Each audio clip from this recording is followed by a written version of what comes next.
As of this moment, the report of the President's Commission is public record. 15 seconds after the Warren Commission report went public, CBS News anchor Walter Cronkite summed it up. Who killed John F. Kennedy? The Commission answers unequivocally, Lee Harvey Oswald. Was Oswald acting alone, or was he a member of a conspiracy?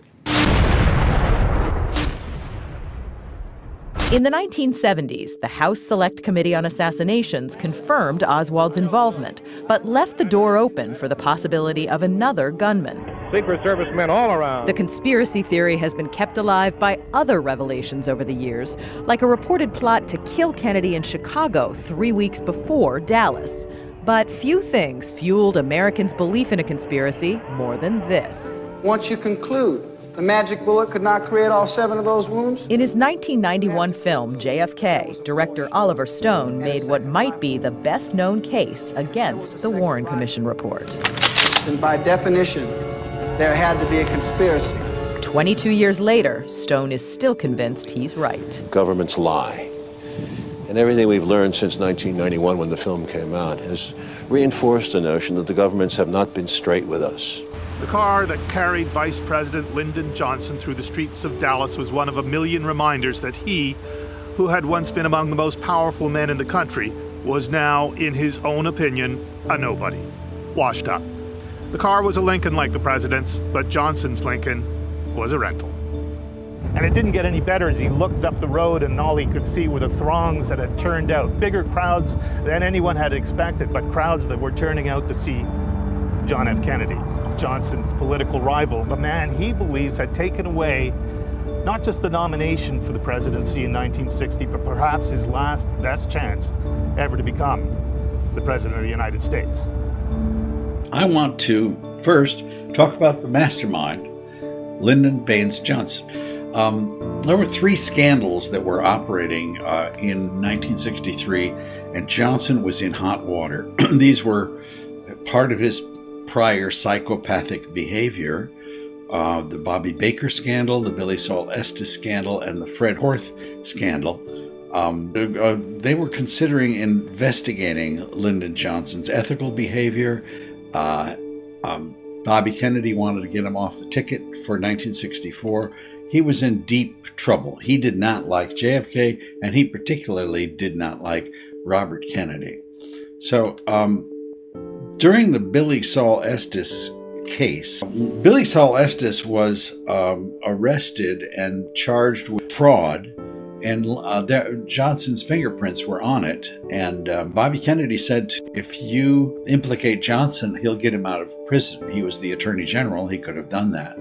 Billy Saul Estes said, if I did that, I'd be dead in 24 hours. Lyndon Johnson was not someone to mess with.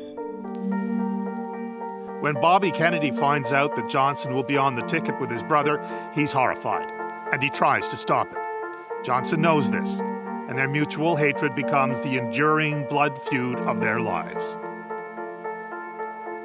Bobby Kennedy embodied everything that Johnson was not, and Johnson despised.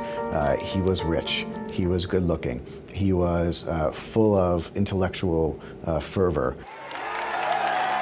Kennedy wins the White House in one of the narrowest elections in history, and almost 2/3 of his winning margin comes from Lyndon Johnson's Texas.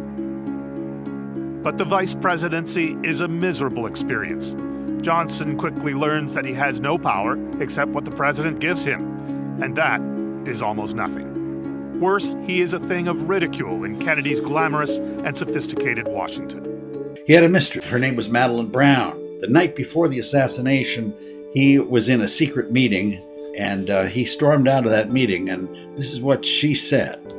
Let's go back to the night before. When Johnson came out of the meeting, what did he say to you? He was so angry. He had a violent temper when he was upset. Well, let's use the exact words that he said to you. What did he say to you? He grabbed me by the arm, and he had this deep voice, and he said, after tomorrow, those SOBs will never embarrass me again. That's no threat. That's a promise. And it startled me, really, you know, because he was so ruddy-faced. I thought, oh, well, he really, something went on that shouldn't have gone on. And there were violent feelings that have never been told that was between those two people. There's a bar owner named Oresta Pena in New Orleans. Okay? After the assassination, he testifies in front of the House Select Assassinations Committee in the 1970s. And he says that he saw Oswald meeting with an FBI agent named Warren DeBreeze. That's a very old, recent picture of DeBreeze. You got to imagine him 50 years younger, because he didn't look like that in 1963. I couldn't find a younger picture of him. So he said, yeah, Oswald was meeting with this DeBreeze a lot. They knew each other well. And DeBreeze threatened me, he said, I didn't want me to testify. And when Oswald moved from New Orleans to Dallas, DeBreeze followed him to Dallas. So believe me, that he was either an FBI informant, he was doing something with the FBI. Now, he talked like a barroom owner, Oresta Pena. Now, the HSCA, the committee that investigated, also took testimony from the FBI, and DeBreeze, no, I never knew Oswald, never had any connection with Oswald, never threatened Mr. Pena, and I never went to Dallas until after the assassination. I was asked to go to Dallas after Kennedy was shot because they needed extra FBI people in Dallas. That's what they said. The committee believed him, did not believe Pena. End of story. Bye-bye. But then Trump releases a document that is going to knock your socks off. This is the document released in November.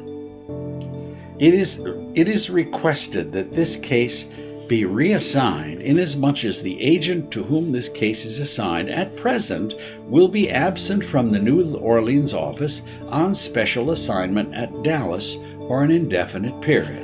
Well, Warren DeBreeze is going to Dallas, okay? But look at the date of this memo. It's October 25th. It's a month before Kennedy is shot. He is going to Dallas right after Oswald goes to Dallas, and he's not going to Dallas after the assassination. There were plans to send him to Dallas a month before the assassination. Question is, why did Oswald need to be killed? Why was this effort being made, and then it fell to Jack Ruby to do that? Well, let's take a look at the reasons. First, Oswald actually liked President Kennedy. He said, nothing irritated me about President John Kennedy. He had a nice family. Secondly, he said he'd never been to Mexico except to Tijuana. Now, wait a minute. We can't have him testifying in court that he wasn't in Mexico City banging on the desks of the Cuban consulate and the Soviet embassy. That would not look good in court. Oswald was, after all, meeting with an FBI agent, DeBreeze, and had meetings with David Phillips. And having that come out in a trial would certainly be devastating to the government's case, or to LBJ's case. Fourthly, Oswald actually had cooled on Marxism. He said, the way you're treating me, I may as well be in Russia. That's not a nice thing for a Marxist-Leninist socialist assassin to be saying. And then they asked him, would you like to hide your face, as they were taking him from place to place. He said, why should I hide my face? I haven't done anything to be ashamed of. There is a prisoner. There is Lee. He's been shot. He's been shot. Lee Oswald has been shot. There's a man with a gun. So Jack Ruby is tasked with the assignment. And shortly before Ruby's death, he died 3 years after this from a strange cancer. He admitted to his jailer that his job was to silence Oswald. And he did his job. Of course, the Warren Commission said he was just a nightclub owner, and that he shot Oswald so that Jackie Kennedy wouldn't have to come to Dallas to testify in court. That sort of made it through all of the mainstream media, but what didn't make it through the mainstream media was that Jack Ruby was mafia all the way. He was a courier for Al Capone. He knew Al Capone. He had 9 prior arrests. He had made a whole bunch of long-distance calls to some of the biggest mafia figures in the 2 months before the assassination. His first visitor in prison was a mafiosi named Joseph Campisi. So Ruby's Mafia record is amazing. But here's a document I come across in Trump's document release. They're kind of grainy, but take a look. An FBI informant is hanging out with Ruby. This has been withheld for 54 years. The informant stated that on the morning of the assassination, 3 hours before Kennedy was killed, Ruby contacted him and asked if he would like to watch the fireworks. Just about the time that Johnson's car is going past the Texas Book Depository, the first shot rings out. No one knows exactly what it is yet, but the Secret Service agent sitting in the front of the car, Rufus Youngblood, yells out, "Get down, get down." Then he grabs Johnson by the shoulder like this and pulls him down onto the floor of the car. Remember, there are 3 people back here, so it's really, really tight. But Johnson isn't moving, even though he's got a heavy Secret Service agent on his back. He is very calm, lying on the floor, listening to the sound of the police radio talk about what's going on up ahead, and he hears, he's been hit, he's been hit. That's about the president. But apparently something is wrong here. Something is terribly wrong. So while it was indeed a tragic day, it was precisely for a day like this that Johnson decided to seek the vice presidency in the first place. And this is the most revealing wink of the 20th century. He turns to Albert Thomas. Albert Thomas winks at LBJ. Job well done. Well, that photograph has been excised from the photographic library in the Johnson Library. So this is the whole picture, or pretty much the whole picture. LBJ on top, CIA next, William Harvey, critical person, dealing with Russelli, who connects them to the Mafia, okay? And the Mafia gives us 3 assassins, Nicoletti, Files, and Kane. Constitutionally, he's automatically the president, but Johnson wants to be sworn in before the plane leaves for Washington. He arranges this photo, making sure Jackie Kennedy is there as a signal of continuity. Back in Washington, continuity becomes the priority. The congressmen and reporters who'd been investigating Johnson for corruption drop it out of fear of losing another president in a crisis. Johnson invites all of Kennedy's cabinet to stay in their jobs, including Bobby Kennedy. And why not? They were highly competent, the best and the brightest, it was said. But he also enjoyed that the tables had turned on his tormentors. Everything is cellularized. No one has said he must die. There's been no vote, nothing's on paper. There's no one to blame. It's as old as the crucifixion. A military firing squad. 5 bullets, 1 blank, no one's guilty. Because everyone in the power structure who knows anything has a plausible deniability. There are no compromising connections except at the most secret point. But what's paramount is that it must succeed. No matter how many die, no matter how much it costs, the perpetrators must be on the winning side and never subject to prosecution for anything by anyone. The very word secrecy is repugnant in a free and open society. And we are, as a people, inherently and historically opposed to secret societies, to secret oaths, and to secret proceedings. We decided long ago that the dangers of excessive and unwarranted concealment of pertinent facts far outweighed the dangers which are cited to justify it. Even today, there is little value in opposing the threat of a closed society by imitating its arbitrary restrictions.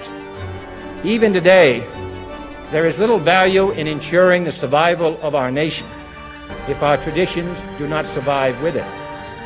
And there is very grave danger that an announced need for increased security will be seized upon by those anxious to expand its meaning to the very limits of official censorship and concealment. That I do not intend to permit to the extent that it's in my control. And no official of my administration, whether his rank is high or low, civilian or military, should interpret my words here tonight as an excuse to censor the news, to stifle dissent, to cover up our mistakes, or to withhold from the press and the public the facts they deserve to know.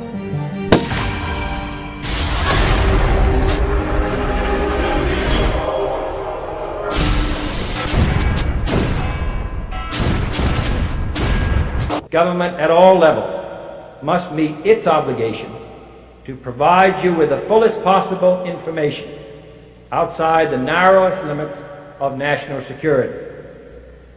And so it is to the printing press, to the recorder of man's deeds, the keeper of his conscience, the courier of his news, that we look for strength and assistance, confident that with your help, man will be what he was born to be, free and independent.